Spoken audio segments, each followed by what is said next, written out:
ఈ మధ్యకాలంలో మరి మార్పులను వచ్చాయి తిరుమలలో? చాలా మార్పులు వచ్చాయి. పోయిన ప్రభుత్వం కంటే ఈ ప్రభుత్వం చాలా మార్పులు చేసింది. బ్రహ్మాండంగా ఉన్న ఫెసిలిటీస్, ప్రసాదం గానీ, లడ్డు గానీ, దైవ దర్శనం గానీ, ఇక్కడ ఆధ్యాత్మికంగా గానీ బ్రహ్మాండంగా ఉన్నాయి. ప్రధానంగా మీరు గమనించిన మార్పులు ఏంటి అసలు తిరుమల మధ్యలో? లడ్డు, అన్న ప్రసాదం, క్యూ లైన్ దర్శనం, జవాబీతనం అంటే మనం అడిగితే రెస్పాన్స్ గా జవాబు ఇవ్వడం, అలాంటి మార్పులు చాలా జరిగాయి.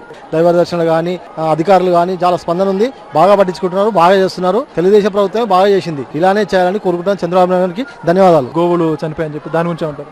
తిరుపతికి రావాలంటే కూడా సంతోషమే. తిరుపతికి రావాలంటే అదృష్టం కావాలి. ఎందుకంటే దర్శనం మంచిగానే ఉంది, ఇక్కడ సౌకర్యాలు మంచిగానే ఉన్నాయి. ప్రసాదాలు ఎలా ఉన్నాయి? ప్రసాదాలు మంచిగా ఉంది.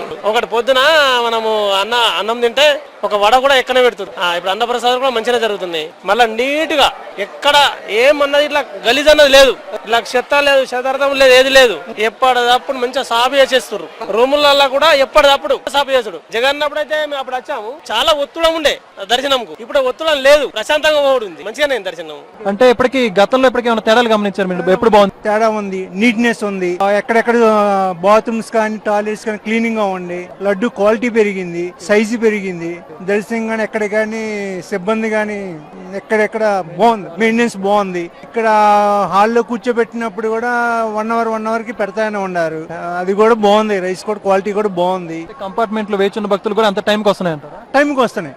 డిలే ఉంది అక్కడ? అక్కడ డిలే ఏం లేదు, మెయింటెనెన్స్ బాగుంది. చాలా మంది వచ్చి మీకు హెల్పింగ్ వస్తున్నారు, ఏం తెలియపోయి మేము ఉన్నామని చెప్తున్నారు. అది చాలా బాగుంది. లాస్ట్ టైం కానీ ఇప్పుడు పర్వాలేదు సార్, ఇప్పుడు చాలా బాగుంది, ఇంప్రూవ్ అయింది.